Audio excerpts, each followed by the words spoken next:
Howdy folks. Today I am reviewing Life is Strange. I meant to do this sooner, I did not expect this to take this long, but I decided to play it through again once I was finished with it the first time, and I may or may not have gotten distracted by playing Terraria for a week, so getting distracted easily is one of my many flaws. Just kidding. I don't have any flaws. It's a joke, you can laugh. It's okay. Anyway, I am giving my score first. Normally I would put it at the end, but my discussion of this game is going to be very spoiler heavy, and on the off chance that you have not played this game, you want to play this game, and you have somehow, to this point, managed to avoid all spoilers and wish to continue doing so, I'm putting the spoilers at the end of the video. So, my final score for Life is Strange is 8.8. There are several factors that make me want to rate it lower. There are several factors that make me want to rate it higher. I feel 8.8 is a happy medium. It's as good as it gets. I kind of want to go more decimal points, but I also don't want to be a pedantic mofo. I actually love being a pedantic mofo, but the gameplay is, it's fine. I mean, I was thinking about saying it's a little awkward at first, but every game is a little awkward at first if you haven't played it before. You're learning the controls, and you're learning how things work. Unless it's egregiously awkward, I'm not even going to mention awkwardness anymore. It's just stupid. So, yeah, gameplay's fine. I really enjoy the time travel mechanic. This is a time travel game, which goes into the plot. You had me at time travel, I would have played it anyways. I am a time travel fiend. Yeah. I mean, I would watch bad movies if they have time travel in it. Granted, I may not watch the whole movie, but I'll at least give it a try. And like I said, the plot, time travel, anytime you involve time travel in anything, it's going to make it a little more complex, which is not a problem for me. I love thinking about the different paradoxes and alternate universes and realities and all that. I love this stuff. If you don't, you might not like this game. If you do, you're going to love this game. The world of Life is Strange is very Twin Peaks-like, and that makes sense because the developer said that they were heavily influenced by Twin Peaks, so stands to reason. If you like Twin Peaks, you are going to like the feel of this game. The graphics are fine. I saw every single freaking game I look at, I see people bitching about the graphics, like, oh, the lip animations and the voice acting weren't synced up. And to this is my final word on it. Unless the graphics are egregious, I'm not saying anything more than what I am about to say. If you don't do your squats exactly like this, I don't want to hear one more damn word about how awful graphics are in games. I just don't want to hear it. And this is ridiculous. You people hold up Final Fantasy VII as the pinnacle of gaming. No. I'm done. I'm not dealing with graphic complaints anymore. Seriously. Unless you do your squats exactly like that, I do not want to hear any more about it. Ever. Ever. As for the characters and the dialogue, I am going to save that for the next section because it is impossible to talk about the characters and the dialogue without getting into some major spoilers. So, this is the end of the non-spoilery part of this video. If you wish to remain unspoiled, click away, click stop, go open a new tab, live your life. This is your last chance. Okay, now you have to watch the rest of the video. You missed your chance and now you're stuck for it forever. The characters are... oh man, that's so complicated. I think it is good writing and good character development if any character can provoke a strong emotional response in you. And that's exactly what happened to me in Life is Strange. The characters are quite well done. The dialogue is good. The characters especially, though, they're well developed, they're thought out, you have an immediate sense of who these characters are. You don't need other characters explaining who these characters are, which is a huge pet peeve of mine. And yeah, some of them provoke some pretty serious emotional responses, which is kind of rare for me. Usually I don't care that much about characters in games. Especially not this much, but there is no easy way to say this. I flipping hated Chloe. The main supporting character, holy mackerel, I almost stopped playing because I hated this character so much. I got through episode 1, and I'm like, holy cow. And partway through episode 2, I'm like, I don't know if I can keep doing this. I hate her so much. Like, I know too many Chloes. I've known people in my life like this. They cannot accept responsibility for their actions. They cannot face reality. They just have to escape it all the time. They blame everybody else for their problems. They make their problems worse through not facing anything. And the vicious circle repeats. If you spend time with anybody else, they make you feel like crap. It's abusive. And I don't like people like that. They drive me nuts, and I want to smack them all. Chloe, you can't keep blaming me and everybody for everything wrong in your life. It's so not fair. I gotta blame somebody, otherwise it's all my fault. Fuck that. But that's the plot of the game. So you kind of have to deal with Chloe. And I think that the story of the game would have had a much deeper impact on me if I had liked Chloe. But I didn't, and so it was just like, I don't care about this person. I'm never gonna care about this person. I mean, I really hated her up for like 4/5 of the game because I freaking hate people like this. But even at the last fifth of the game, it wasn't like I did a complete 180 and suddenly adored Chloe. I'm just like, I don't hate her. I don't like her either, though. And part of the reason that I decided to play it again is at the end of the game when I was completely neutral toward Chloe, I'm like, maybe if I play again, I will like Chloe this time. And I restarted the game, and as soon as she opens her mouth, I'm like, nope, hate her. So you came back to Arcadia for a teacher, not your best friend. Don't you think I'm happy to see you? No. You were happy to wait 5 years without a call or even a text.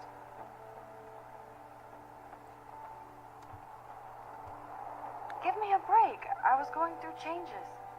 Like you. I guess those changes included dumping me from your life. So, I know that I've read a lot from people who defend Chloe and say that she's a great friend and she's always there for you and she's just so much fun. And I'm like, wait till you know one of these people. Because, yeah, one of these people can be great. Any of the people that I've known like Chloe, they can be great. They're a lot of fun when they want to be.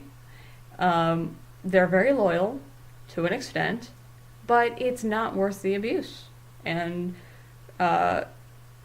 Chloe is kind of abusive. I don't appreciate it. I mean, there's one point in the game where Max's friend Kate, who is considering suicide, calls her. Okay, Supergirl, let's go to my secret place. Don't even answer. We have places to go and people to do. Come on, before Mom starts some more shit. Let's bail. It's Kate Marsh from Blackwell. Big whoop. You don't call me once in 5 years and now you're all over some biatch you see every day at school? I see how you roll. So go ahead, chat up Kate Marsh from Blackwell. I've got other people to hang out with too. Hey, Kate. What's up? Please, don't let your best friend get in the way. You okay? This is not okay. This is not a good friendship. This is not a good person. I am not a fan of Chloe at all. Now, I could rant about Chloe for a long time because I have a lot of problems with Chloe, but ultimately what it comes down to is even though I can't stand her, I think she's a good character because it takes a well-written character to provoke that kind of emotional response from somebody. And, yeah, so one of the recurring themes in the game is of mental illness. Several of the supporting characters have some form of mental illness. And whether you consider Kate's depression or Jefferson's being a psychopath to be mental illness, you cannot deny that there's something wrong with Nathan. He's at least schizophrenic, if not in a complete psychotic episode. And this brings the question of, is he really accountable for his actions? Or is he just a completely irredeemable person? Or is he just completely out of his mind and not actually being himself and can't actually be held accountable for his actions? It's a sticky problem, and I'm not sure that I have an answer at this point, or even an opinion. I've known people in psychotic episodes, and I don't know there either. It's the human mind is an interesting little problem that does not seem to have any interesting, well, it does have interesting answers, I just don't know what they are. So I could discuss this at length because I find psychology to be very interesting, but I realize that some people don't enjoy it, so I will try to just cut it off here because I realize I'm trying to be a nice person and not torture you with my psychoanalysis of every living thing on the earth right now. Another problem in the game is bullying, and this seems to, I don't know if it's a problem that's getting worse or a problem that's getting more attention, but either way it is a problem, and one of the characters, Kate, is driven to try to commit suicide because of it. And I think education is one of the most important things, but I think classic education is a huge problem because of one reason, and one reason only: kids are assholes.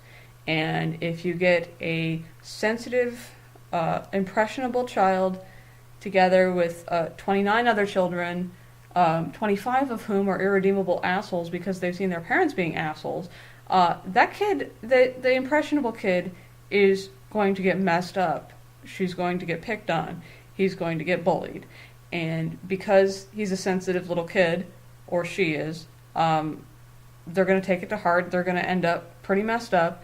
And for some reason, we think this is a good idea. I don't know necessarily what the answer is, but I think the parents need to stop being dicks, and then the children will stop being dicks. That would be nice. But it is a problem. And like I said, I don't know what the answer is, but I can pretty easily see what the problem is. And the problem is kids are jerks. And so it's a problem. And I thought the game handled it really well. I didn't go through very severe bullying. I mean, I don't want to get into my whole troubled history here, but there was a little bit, but not very much. And I just it didn't affect me the way I imagine a lot of other people are affected by it, but I can very easily see how it would ruin somebody's life. And the game handles this. I think it handles it well, even though Kate does try to commit suicide. If you are successful in preventing it, she has shown that even though people are jerks, she's still cared about, and she's still an important part of people's lives.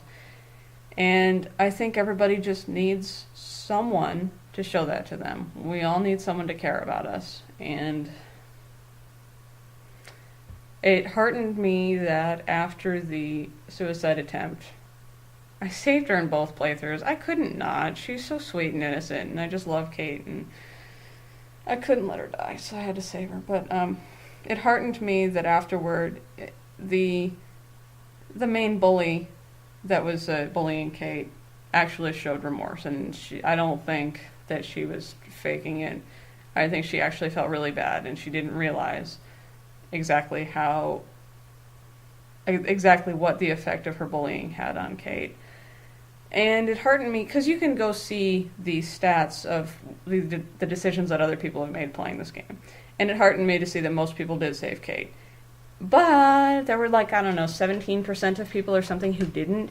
And I realized that they may have just failed. They may have tried and just failed to save Kate. But I'm sure that there are people in there that were just like, no, die, I don't care. That bothers me. But what are you going to do? People are jerks. Some kids are jerks, and then they grow up to be adult jerks, and they make everybody's life interesting. Is that the word I want? I don't know what it is. There was one part of the game that I vehemently disagreed with, and I realized that this is the story, and my choice would not have carried the story on, I guess. I don't know, but maybe it would have. I don't know. It wasn't an option, but there's a certain point where you can prevent Chloe's dad from dying. That was apparently the tipping point from Chloe being a normal, happy girl to angry punk rock, nothing is my fault, everybody sucks, Chloe. And, I mean, she blames her father's death for everything, which is stupid. Just like, how dare you die, even though you didn't mean to or want to. It's all your fault. Idiot. So who do you most want to blame? My fucking dad, of course. Hello? You blame William? Really? Yes, I do. Damn right. He chose to go out that door and leave me forever. But you can prevent her dad from dying, and so he stays with her, and she does not turn into angry, vengeful punk rock Chloe. However, she gets into a car accident and is paralyzed from the neck down, and that's obviously a problem. This was the point in the game where I started to feel a little less wrathful toward Chloe. A little. And Max, the main character, decides, in order to save Chloe, I have to go back and let William die. And I'm like, no, you don't. There are other options. You can do other things. You can prevent that car from being purchased. You can do all sorts of different things. You don't have to sacrifice one to save the other. Not an option, though, and for some reason, Max thinks that angry, vengeful punk rock Chloe is preferable and to her dad being alive and her mom being happy, but not my call, I guess. I realize that some of this may have something to do with the fact that I'm older than the characters in the game. I'm 15 years older. Wow, that's depressing. I haven't done that before. Whew, I feel old now. Where's my walker? I gotta get up and get some water. Just kidding. But it also might have something to do with the fact that I am a completely different person, and I have a different set of beliefs and values and whatnot. It is an interesting dilemma, though, the different choices that other people would make. For people that have played this game, there seem to be two main questions for other people who have played this game. Who did Max end up with? Which ending did you pick? As for who Max ended up with, it had to be Warren. I mean, I didn't like Chloe, and I don't think she and Max are good together even as friends, much less anything romantic. And I like Warren. I like nerds. He's a nerd. Nerds are great. I'm a nerd. I married a nerd. And I think he and Max are good together. So, Gramfield. As for the ending. My mom was a huge Star Trek fan when I was a kid, and so I absorbed a lot of Star Trek. And I was a very impressionable little child, and certain things just stuck with me. And I remember watching the second Star Trek movie, The Wrath of Khan, and there was one scene in particular that has stuck with me for my entire life, and I am not referring to when Kirk yells, Khan, but I'm also not going to say that I don't do that sometimes. No, the scene that stuck with me was the end, when Spock sacrifices himself to save the Enterprise, and he says to Kirk, Don't grieve, Admiral. Just logical. The needs of the many outweigh the needs of the few. Or the one. And it's become a very large part of my worldview. And so when the decision came down to sacrifice Chloe for the town, or sacrifice the town so Chloe could live, Chloe, I can't make this choice. No, Max. You're the only one who can.